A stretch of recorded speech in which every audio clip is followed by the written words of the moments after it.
সত্যি বলতে কি বন্ধুরা, একটা বিষয় ভেবে আমার যেমন খুব হাসি পাচ্ছে, আবার খুব দুঃখও লাগছে। একটা প্রবাদ বাক্য আছে জানেন তো আপনারা, ন্যাড়া বেলতলায় কতবার যায় বলুন তো? ন্যাড়া তো বেলতলায় একবারই যাবে, বারবার তো যাবে না যে টাকের মধ্যে বেল পড়ে টাকটা ফেটে যাক, এরম তো ব্যাপারটা নয়। আমি দেখতে পাচ্ছি একটা বিষয়, যে প্রত্যেকবার একই জিনিস রিপিটেডলি ঘটতেই থাকছে, কিন্তু আমি এটাই বুঝি না যে কেন। হ্যালো আমার সাকিবিয়ান ভাইরা বোনেরা, আশা করছি তোমরা সবাই খুব ভালো আছো। আমার ইন্ট্রোডাকশনটা শুনে অনেকেই হয়তো ঘাবড়ে গেছে যে কি বলছি আমি যে বিষয়টা নিয়ে কথা বলতে এসেছি সেটা হচ্ছে কুরবানি ঈদে তুফান রিলিজ পাচ্ছে বাংলাদেশে, আমরা সবাই জানি।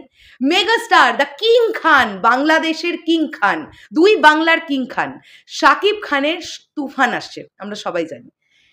এর সঙ্গে সঙ্গে আরো কতগুলো সিনেমা আসছে আপনারা দেখুন। একেতেই বাংলাদেশে এখন সিনেমা হলের সংখ্যা খুব বেশি নেই। আমি কিছুক্ষণ আগে অভিনেতা ইমনের একটি ইন্টারভিউ দেখছিলাম, তিনি বলছিলেন যে বাংলাদেশে এখন হলের সংখ্যা এতটাই কম যে কেন এক ঈদে 8টা-10টা সিনেমা এসে এসে গুতোগুতি করছে বলা যাচ্ছে না। মানে সত্যি এই উত্তর কারো কাছে নেই, একমাত্র আমার মনে হয় প্রডিউসার্সরাই জানেন যে কেন তারা তাদের সিনেমা একসঙ্গে এতগুলো সিনেমা নিয়ে আসছেন। আমরা রিসেন্ট টাইমে রোজার ঈদে দেখলাম এতগুলো সিনেমা তো রিলিজ হলো, আপনারা লক্ষ্য করে দেখুন সব থেকে বেশি বিজনেস করেছে কোন সিনেমাটা? রাজকুমার সব থেকে বেশি বিজনেস করেছে। তার ধারে কাছেও কোনো সিনেমার বিজনেস সেই অর্থে যেতে পারেনি, কিন্তু তারপরেও আপনারা দেখুন কিরকম গুতোগুতি করে সবকটা সিনেমা এলো।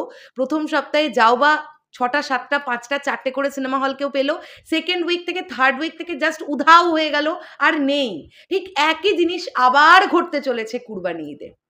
তুফান রিলিজ হচ্ছে, তুফানের সঙ্গে আপনারা দেখুন জঙ্গলি, নীলচক্র, আরো অনেকগুলো সিনেমা আসবে আপনারা দেখবেন। আবার কিছু কিছু সিনেমা দেখবেন হল পাচ্ছে না বলে সরেও যাবে। কিন্তু আমার কথাটা হচ্ছে যদি আপনাদের কন্টেন্টে দম থাকে, মানে আমি বলতে চাইছি সেই সকল প্রডিউসার্সদের যারা কুরবানি ঈদের সিনেমা আনবেন ভাবছেন, আপনাদের যদি কন্টেন্টে দম থাকে, আপনারা যদি শিওর থাকেন আপনাদের ছবি চলবে, তাহলে আপনারা কি একবারও এটা ভাবছেন না যে যখন শাকিব খানের সিনেমা আসছে তখন আপনাদের হল পাওয়া নিয়ে একবার নয় দুবার নয় বারংবার এই চাপটাতে পড়তে হবে?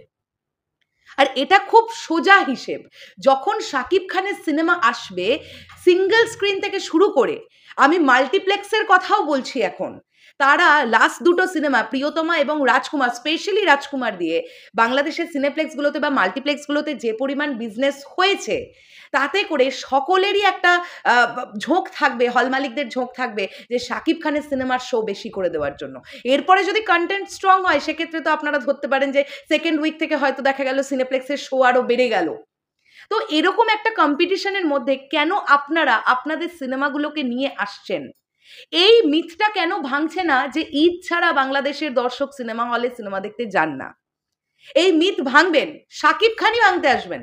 আপনারা একটু দাঁড়ান, দরদ ছবিটা ঈদে রিলিজ পাবে না, ঈদ বিহীন রিলিজ পাবে। আপনারা দেখবেন বাংলাদেশের ছবিটা কিরকম চলে। সবকিছুর একটা কি মানে ব্রেক করা একটা মিথ যেটা তৈরি হয়ে আছে সেটাকে ভাঙার জন্য তো একজন ওই কি বলবো, একটা দ্রষ্টা লাগে একজন। ওই যে রিসেন্টলি মিশা সওদাগর একটা পোস্ট করেছিলেন, আমরা দেখছিলাম যে শাকিব খান হচ্ছেন স্বপ্নদ্রষ্টা, যিনি স্বপ্ন দেখাতে পারেন। তো এই স্বপ্নদ্রষ্টা শাকিব খান এসেই দেখবেন এই মিথটাকে ভাঙবে যে ঈদ বিহীনও ছবি চলে। তো আপনাদের যদি কন্টেন্টের জোর থাকে, আপনারা দয়া করে মারামারি করে গুতোগুতি করে একই সঙ্গে 10-12টা সিনেমা এসে হল না পেয়ে এরকম করে সিনেমাগুলোর ক্ষতি করবেন না। আমার মনে হয় যে এই যে ব্যাপারটা ক্রিয়েট হয়ে গেছে না, শাকিব খান বাংলাদেশের ওয়ান অ্যান্ড অনলি মেগাস্টার, আর আমরা তো এবারে তাকে গ্লোবাল স্টারও বলতে পারি। এই অবস্থায় এসে তিনি যখন তার দেশে সিনেমা নিয়ে আসবেন, স্বাভাবিকভাবে দর্শক মহলে যেমন তার সিনেমার চাহিদা, হল মালিকরাও দিন গোনে এক একটা করে যে কবে শাকিব খানের সিনেমা আসবে তারা বিজনেস করবে। তারাও তো ব্যবসা করতে এসেছে, তাই না?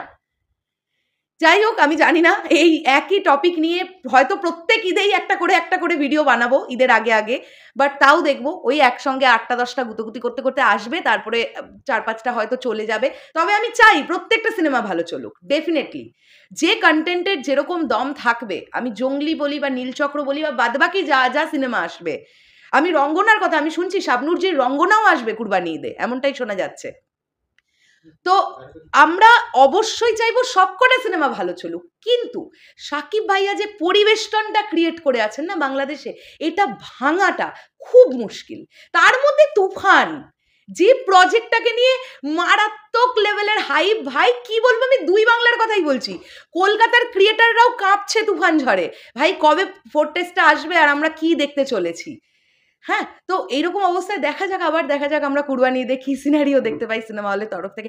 যাই হোক, শেষ করলাম ভিডিওটা। আপনাদের কি বক্তব্য, কি মনে হচ্ছে তুফানের সঙ্গে কোন সিনেমা ধারে কাছেও কি আসতে পারবে? কোনো সিনেমা পাল্লা দেওয়া তো অনেক দূরেই থাকুক, ধারে কাছে পর্যন্ত কি আসতে পারবে? সিনেমা হলের বিচারেই যদি বলি বা আমরা যদি সিনেমার বিচারেই বলি, কি মনে হচ্ছে সেটা কমেন্ট করে জানাতে পারেন। শেষ করলাম ভিডিওটা, দেখা হচ্ছে আবার খুব শিগগিরই। আর ভিডিওটা ভালো লাগলে বেশি বেশি করে শেয়ার করুন, পেজটাকে ফলো দিন। যারা ইউটিউব থেকে দেখলেন এক্ষুনি সাবস্ক্রাইব করতে হবে। জানাবেন ভিডিওর কোয়ালিটি কেমন আর অডিও কোয়ালিটি কেমন। টাটা।